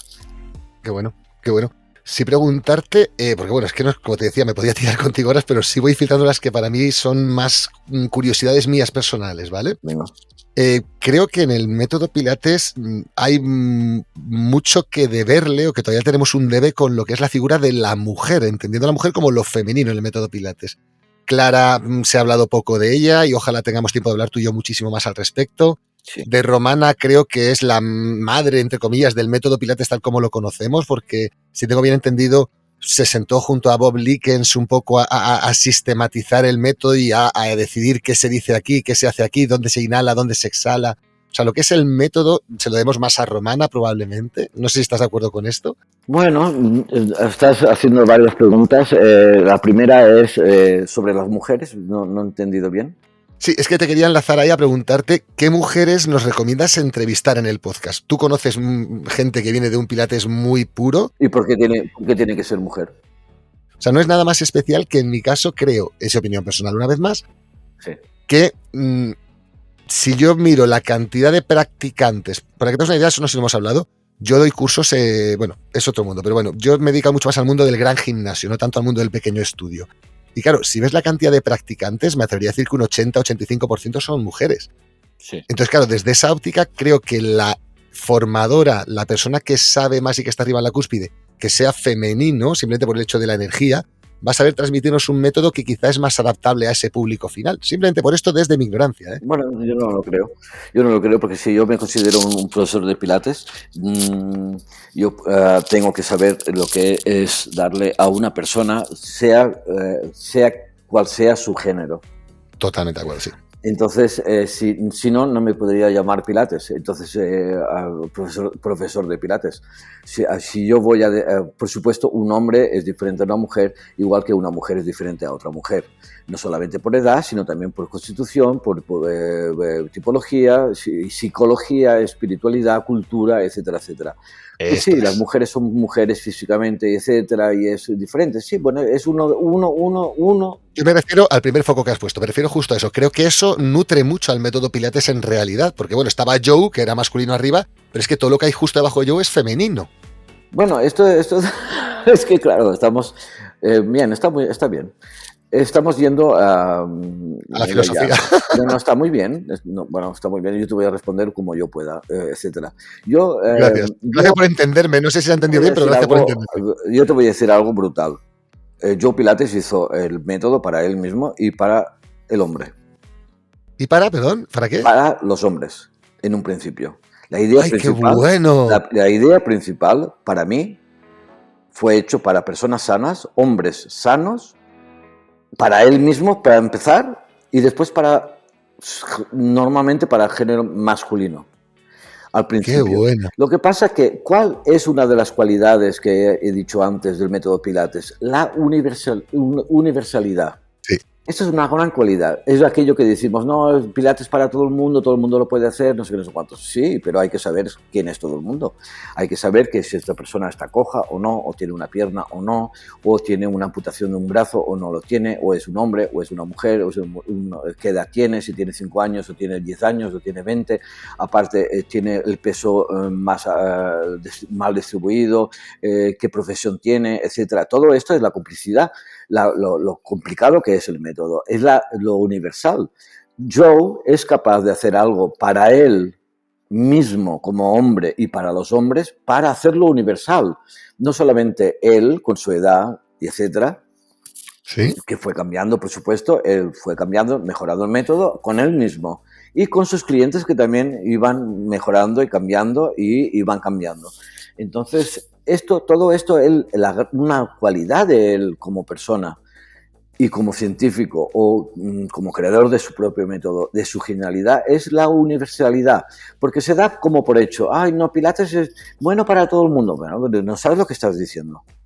Yo lo oigo continuamente, digo, la gente no se da cuenta, hay muchas personas que no se dan cuenta de lo que están diciendo. Lo que está diciendo es algo muy tremendo. Esto significa que yo abro un estudio y tengo que ser capaz de, yo como varón, coger a una mujer que le falta un brazo y que tiene 79 años y tiene una artrosis en la rodilla. Yo soy capaz de hacer esto, yo tengo el atrevimiento de hacer esto, Joe lo tenía. Yo no tengo por qué ser capaz, yo no soy Joe, pero esto es lo que significa universal. Sí. Universal es no solamente yo lo experimento conmigo, yo lo hago conmigo, yo soy yo, y después de mí, yo lo aplico a los demás y veo cómo lo puedo transformar hacia los demás. Y entonces ahí vienen las modificaciones, etcétera, etcétera, etcétera, de progresiones y millones de ejercicios, porque no es que haya 500, hay millones, eso depende. Entonces, ahí está una de las cualidades del genio. No es que haya hecho este ejercicio que te acuestas con 4 muelles y haces así, ya saco las piernas. No, eso es genial. Pero antes de eso está lo que es universal, porque tú te acuestas, yo te pongo 4 muelles a ti y hay una persona que yo no la puedo acostar, porque si se acuesta no se puede levantar. Sí. Entonces tiene que hacer el pilates sentado. Eso es ser universal. Ahí está la cualidad del pilates. Una de ellas, aparte de la otra que te he dicho que era la paciencia o lo que te he dicho antes con la perseverancia, la paciencia, todo esto es la gran maravilla de las cualidades del método que van antes que la coreografía. Después te tengo que corregir. Las mujeres ha habido siempre, muchas, y siempre, bueno, eso es maravilloso y fantástico, por supuesto. No era así en la época de Joe, por supuesto que había muchísimas mujeres donde el estudio de Joe Pilates, pero había muchísimos hombres. Esto ha sido el resurgir en los años 90 del método Pilates, cuando ya no era conocido. Se quedó en Nueva York, etcétera. Empezó a resurgir en los años 90 con Romana y otros. Sí. Y y malamente fue así. Primero empezó como el Pilates de las estrellas y después empezó como que era una especie de fisioterapia para los dolores de espalda y etcétera, y etcétera. Entonces la gente que estaba bien no iba a Pilates porque era para quien tuviera dolor. Pero antes de esto era, si querías ser una estrella tienes que hacer Pilates porque todas las estrellas iban a Pilates. Yo me acuerdo de Madonna y otras famosas las de Sexo Nueva York que venían al estudio en los años 90, la Madonna en la época también. O sea, teníamos estrellas entrando y saliendo. Claro, no es para estrellas, no es para gente con la espalda con dolor, es para el ser humano. Lo que pasa es que ha sido la manipulación de los medios y de algunas empresas a partir del año 2000 que han creado unas necesidades en gente o han ido derivando el Pilates hacia lo que a ellos les interesaba. Sí. Segundo, Romana no dictó ni empezó a elaborar el método, digamos, escrito con Bob Linkers. Eso no es verdad. Esto es otra de las falacias que hay también por el mundo. No es así, ni muchísimo menos. Bob Lincoln llegó... Me dejas de piedra. Bob Lincoln llegó bastante más tarde, parece mentira. La cuestión es que, como dice mi adorado Antonio Escotado, como lo quieres llamar, maravilloso. genio o filósofo, como lo quieres llamar a él, como decía, quien no quiere saber es porque no quiere. Y hoy en día, porque desde luego con un móvil puedes hacerte una carrera y saber todo lo que existe en el mundo. Hoy en día es muy fácil. Ahora, si tú te contentas con una información que va pasando de un lado a otro por conveniencias, una historia que no has comprobado, que tú te lo crees, y yo soy tan agnóstico que nunca me creo nada.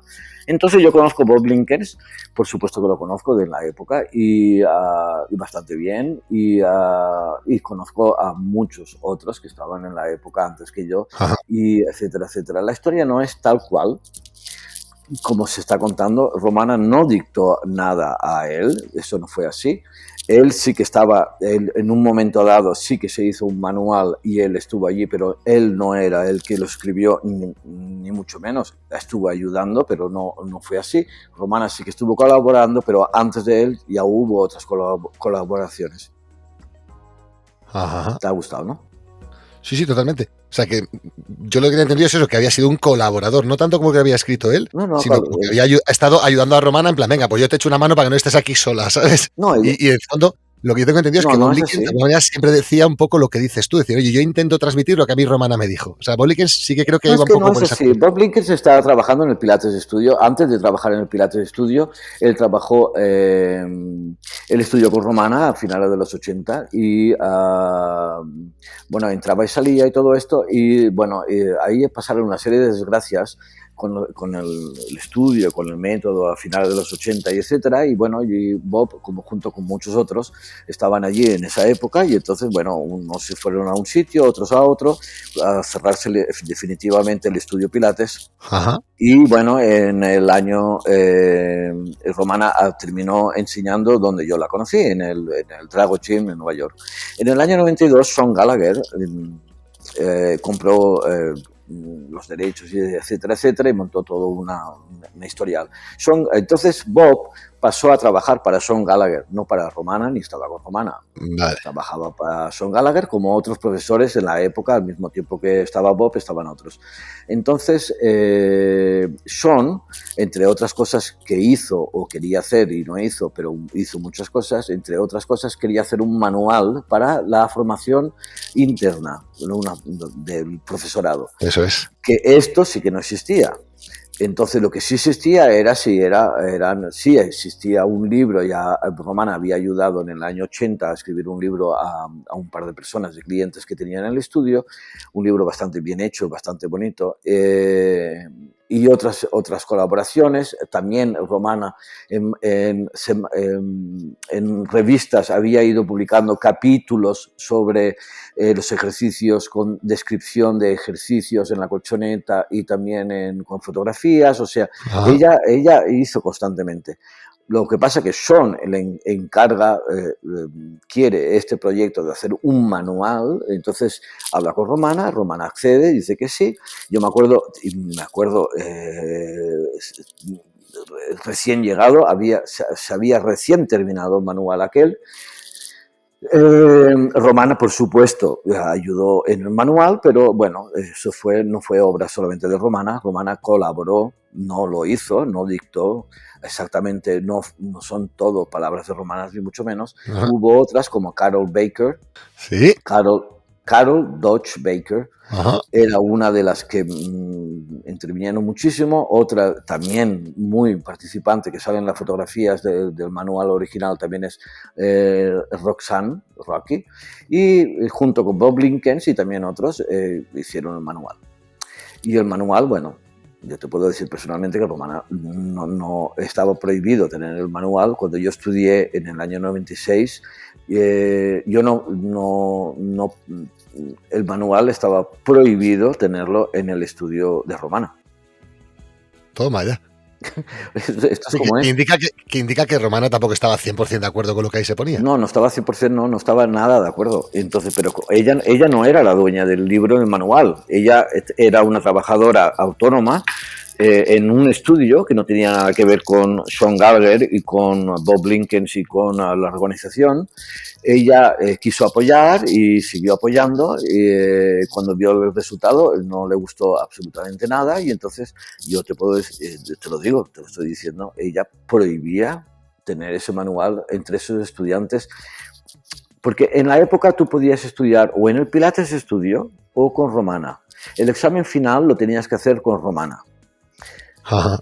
Pero el resto lo podías hacer en el Pilates Studio con Bob Linkens y otros también. Pero el examen final no. Lo tienes que hacer con Romana y hacer unas horas con Romana y también con Shari. Entonces, para ser alumno de Romana, que significaba estar todo un año con ella, desde las 7 de la mañana, bueno, 6:30, hasta que ella terminaba a la 1 o a las 2 del mediodía, estudiando con ella, tenías que ser aprobado por ella. O sea, ella tenía que decir sí, como nos dijo, ok, podéis venir. Entonces ella hacía una selección de todo el mundo que quería estudiar, de lo que ella quería. Ella solía tener unos 3, 4, 5 estudiantes hasta el año 2000, que los elegía a dedo. Ajá. Y estos, nosotros, que fuimos fuimos 2 de ellos, conocíamos el manual, pero no lo podíamos tener. Vale, entiendo. Porque ella no lo permitía. Qué interesante, Javier. Pero ella no era la dueña del manual. De hecho, siempre ella tenía una gran admiración por Sean Gallagher. Durante mucho tiempo le respetaba y la admiraba, y Sean Gallagher, digamos, la protegía en una época. Esto fue deteriorándose a partir del año 2000, cuando la palabra Pilates se hace genérica, y entonces ahí empezó realmente a salir la relación de Romana y Shari con Sean, a deteriorarse hasta que se rompió todo. Qué bueno. Fíjate, en la entrevista que hicimos en el capítulo 35 con Luisa Core, y ahora tú también lo acabas de nombrar, sale el tema de los juicios que ha habido entre los años 96 y 2000. Sí. Y claro, nos podríamos tirar hablando para entender bien ese juicio y todo lo que supuso y cómo ha quedado al final el marco legal de lo que es la palabra Pilates, etcétera, etcétera. Sí. Sí que nos daría para otro capítulo entero, ¿eh? O sea, que en ese sentido, yo por mi parte suma y sigue. Pero sí, si te parece, me gustaría hacerte una última pregunta antes de pasar al testamento según Joe Pilates, Okay. Que es una pregunta muy clara. Hemos estado hablando, por así decirlo, del pasado, pero ¿cómo ves tú el futuro del método Pilates? ¿Cómo ves el futuro? Ay, no lo sé. No ¿Lo sé ves más... ¿Ves que el mundo online llega para quedarse? ¿Ves que desaparecerá? ¿Te imaginas, no sé, no, haciendo... todo pasa y todo cambia. Y la vida es así. Todo viene, se queda un momentito, 2, y luego cambia, y es de otra manera. ¿Quién iba a decir todo esto de online? ¿Y quién iba a decir todo esto? No lo sé. No sé cuál es el futuro. El futuro va a ser el que tenga que ser. No lo sé. ¿Te puedes imaginar un hogar, cada hogar del planeta con un reformer, o cada hogar del planeta con una silla? Eso es lo que le gustaría a Joe. El sueño de Joe, cumplido. Él quería un estudio en cada esquina, como gasolineras. Eso decía Romana. Qué bueno. Qué bueno. Sí, como una necesidad. Necesito gasolina, pues en todo el mundo, o por lo menos en Estados Unidos, en cada ciudad, bueno, pues necesitas repostar y sentirte bien, pues tenías un estudio Pilates. Eso es lo que él quería. Qué bueno. Pero en realidad lo que él quería era el método Pilates en la escuela, para que los niños lo aprendieran desde la más temprana edad. Eso era realmente el sueño de Joe, no ser famosos. Y eso también, por supuesto, pero no, realmente su gran frustración y su gran fin era que se enseñase en la escuela primaria el método Pilates, para que lo supieras para el resto de tu vida. Sí. Y esto, fíjate que él escribe unas cartas al senador de de Nueva York, y también a Washington.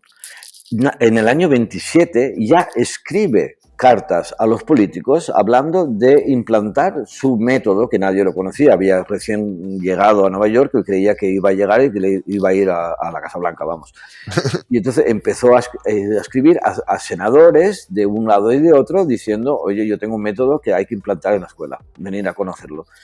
No sé qué resultado tuvo porque no tengo ni idea, a lo mejor ni siquiera le contestaron, pero ya estamos hablando del año 27, cuando él llegó en el 26, en mayo del 26, y así sigue hasta el final. Qué interesante, sí, que eso también nos ve un poco sus motivaciones últimas, claro. Sí. Qué interesante, por Dios.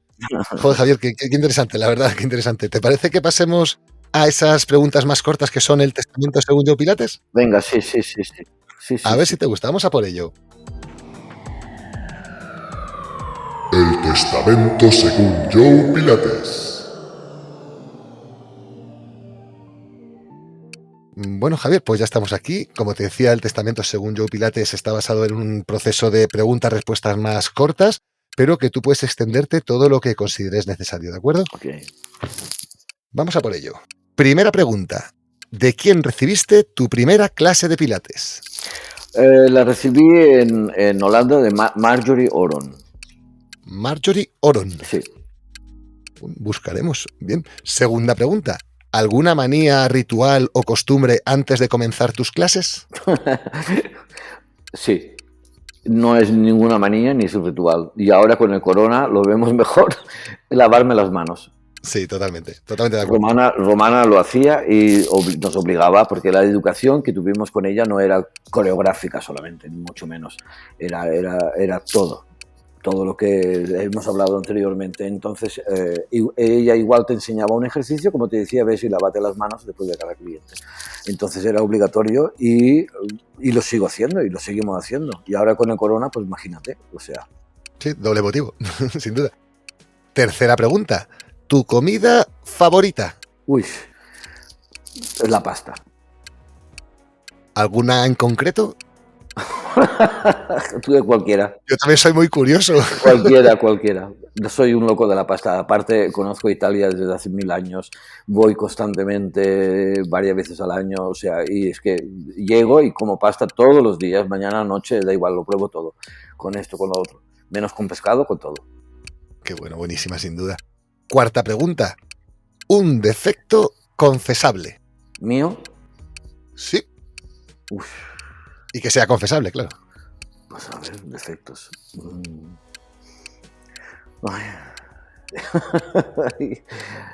Ahora me has pillado. No sé si me lo preguntaste la otra vez. Sí, te lo llegué a preguntar. No sé si dije alguno, la verdad es que no sé. No te lo voy a decir. No sé si dije alguno, si no, tú me lo recuerdas. Tengo... Bueno, no lo sé. Es que hasta los defectos a veces me gustan, porque son defectos. Entonces digo, ay, mira qué bien, voy a trabajar sobre ello. Entonces, no sé, como estoy trabajando sobre muchas cosas, entre ellos la paciencia, que es una cosa que trabajo desde hace 40.000 años, sin exagerar, soy, no sé si es un defecto, soy obsesivo con saber. Sí debe serlo porque me contestaste lo mismo en la entrevista anterior. Fíjate, o sea me da sí. vueltas y porque a veces pienso que es que no me hace bien. Porque no tengo fin. Entonces yo cuando quiero saber algo voy y no me contento con nada. Ni siquiera soy agnóstico. Es que niego hasta el agnosticismo. Imagínate. Fíjate.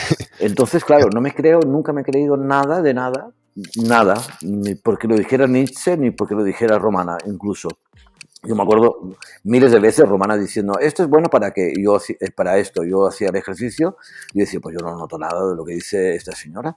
Y luego, claro, necesité años para comprender muchas cosas, muchísimas de las que me dijo, pero bueno, ella me lo decía, yo la adoraba, y yo decía, bueno, pues será. Es que esto es bueno para respirar, y yo decía, pues será porque lo dice ella, pero es que yo no noto nada. Y bueno, nací así. Qué bueno. A lo mejor es un defecto, a lo mejor es una virtud, no lo sé. Bueno, vamos a por ello. La quinta pregunta sería, ¿cuál es tu mejor virtud? Uf, pues peor, me lo pones peor todavía, no sé cuál tengo. No lo sé. Yo diría, desde fuera, lo poco que te conozco, la capacidad de observación, la curiosidad. O sea, creo que eres un observador del mundo, no sé si me equivoco o no. Sí, soy un voyeur, sí. Sí, sería una buena palabra, sí. Me observo hasta a mí mismo, imagínate. O sea, me gusta observar, ver, analizar y no analizar, no juzgar, juzgar y desjuzgar. O sea, no me gusta el juego ese, pero incluso me gusta mucho, mirarme a mí, como si fuera otra persona. Entonces, esto es así. Voy a por la sexta pregunta, si te parece. Sí. Dinos, por favor, un sueño que todavía no hayas cumplido.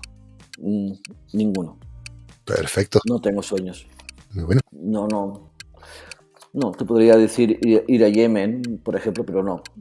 O sea... Si no pasa, no pasa nada, eso es. No. Y séptima pregunta. Si pudieses conocer a Joe Pilates y realizarle una sola pregunta, ¿cuál sería? Ninguna. Eso sí que me acuerdo que lo responderé otra vez. No le haría ninguna, lo que me gustaría... ¿Observarías? Es sentarme en el estudio, como un mueble, estar sentado y observarle cómo enseña un poco y después verle por la calle, cómo camina, cómo iba a comprar, o sea, en la acera de enfrente. O por detrás, que me pondría más nervioso, ponerme detrás de él, no muy cerca, como en las películas, y observar cómo camina, cómo habla, cómo mira las cosas. O sea, intentar ser él un poco, ponerme dentro de él. Eso me encantaría. Qué bueno. Por supuesto que tendría millones de preguntas, técnicas y fuera de técnicas, pero me gustaría oírlo, verlo, eso es lo que más. Eso es. Pues hacemos esa pregunta, ¿por cuál sería la más vital de todo? Qué bueno. Vamos a por la octava pregunta. ¿Crees en Dios? No. Muy bien. Y tampoco, mira lo que te voy a decir, no creo, pero tampoco lo niego, ni soy agnóstico y tampoco creo en el agnosticismo, pero si quieres resumir la pregunta así, tal y como se entiende, así de entradas, no creo en Dios. Uh-huh.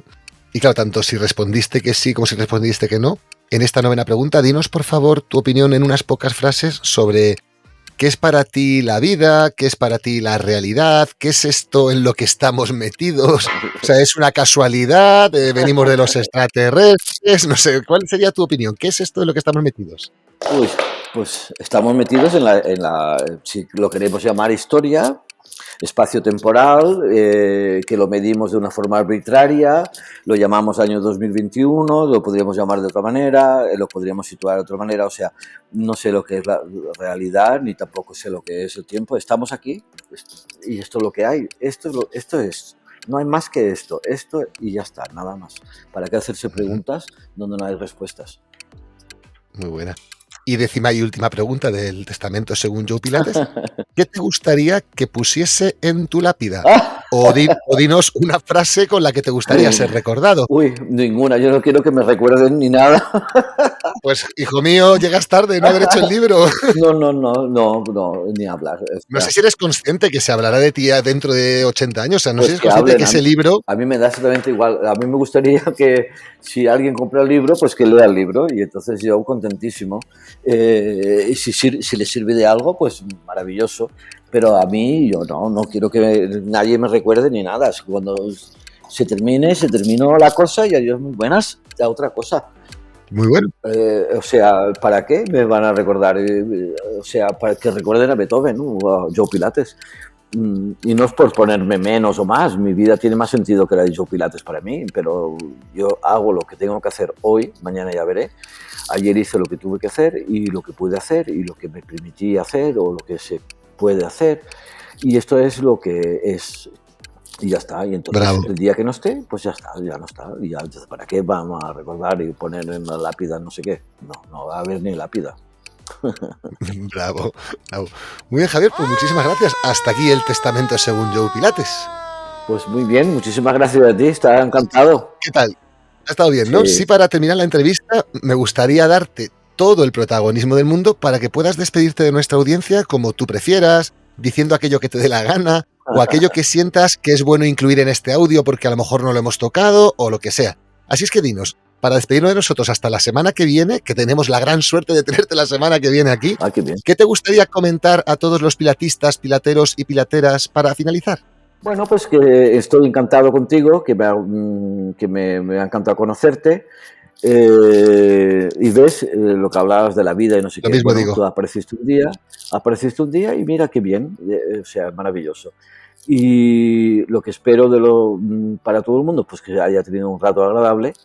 No voy a dar ni consejos ni esto, porque no soy nadie, ni lo pretendo, ni nada, pero hay que oír, leer mucho, y todas estas cosas que, aparte del plátano y del magnesio y de la avena y todo, leer, oír música, oír a los demás, escuchar, También alimenta. eso alimenta mucho también. Qué bueno. Y más hoy en día, no hay nada mejor que para el sistema inmune, parece ser, que ya lo sabemos, que es lo que, entre comillas, voy a llamar espíritu o situación psíquica o como lo quieras llamar, porque es lo mejor que hay. Entonces, leer, escuchar a los demás, conversar y punto. Bueno, y que queden aquí, que se apunten en una nota el próximo miércoles, que publicamos la entrevista que te vamos a hacer, pero ya hablando solo sobre Joe, su vida, obra y milagros, que seguro que va a estar súper interesante. Pues eso sí. También se lo decimos para finalizar. Estoy curioso con tu entrevista. Vamos a ver. Pregúntame cosas, Yo estoy cosas raras y difíciles, por favor. Sí, porque ya me he releído tantas veces tu libro que yo creo que ya voy por la quinta o la sexta revisión del libro, que de verdad que me siguen saliendo, o sea, van saliendo preguntas que ni siquiera sé si tú las podrás responder, pero es verdad que ojalá podamos ver a Joe desde que nació hasta que murió, de manera que pueda ayudarnos a ser mejores pilateros. Vaya, sería un poco el objetivo de la entrevista la semana que viene. Ojalá me hagas preguntas. Yo voy a coger el bolígrafo y voy a ir apuntando a ver si me abres un campo nuevo donde yo pueda meter mi... No creo. Sí, no, soy muy fácil. Soy un facilón. Vale, soy muy fácil. Sí. Qué bueno, Javier. Pues nada, quedamos para la semana que viene, ¿te parece? Sí. Qué alegría más grande. Encantado. Muchas gracias a todos. Al revés, muchísimas gracias a ti. Sí decir, para despedir a Javier, que lo primero de todo, muchísimas gracias por su presencia en el podcast de Pilates 4K. Y además, quiero decirte antes de que te vayas, Javier, que te agradezco profundamente, desde lo más profundo de mi ser, todas las facilidades y la cercanía que me has demostrado desde que tuvimos el primer contacto. Y decirte también que es todo un privilegio para nuestra audiencia y para mí personalmente poder aprender de personas como tú, que tenéis un bagaje profesional admirable y que además lleváis tantos años formando a profesionales por todo el planeta. Así es que de verdad, sinceramente, muchísimas gracias. Ok, nos vemos la semana que viene. Qué alegría más grande, por Dios, qué alegría. Bueno, pues bien, para despedir el programa, sí quiero decirte a ti que nos estás escuchando, que espero y deseo que este audio te haya servido para conocer mejor tanto a la persona como al personaje, y te recordamos que puedes seguir a Javier en Instagram y Facebook como @PérezPontJavier. Además, decirte que Javier continúa impartiendo formaciones, por lo que sin duda te recomiendo informarte al respecto. Puedes saber más y solicitar información en sus redes sociales. Y quiero terminar diciendo que ha sido todo un placer y un orgullo poder entrevistar a Javier y contar con su experiencia en estos capítulos de entrevistas con las mejores entrenadoras y entrenadores top del Pilates internacional en habla hispana. Termino recordándote que puedes saber más en nuestra web www.pilates4k.com.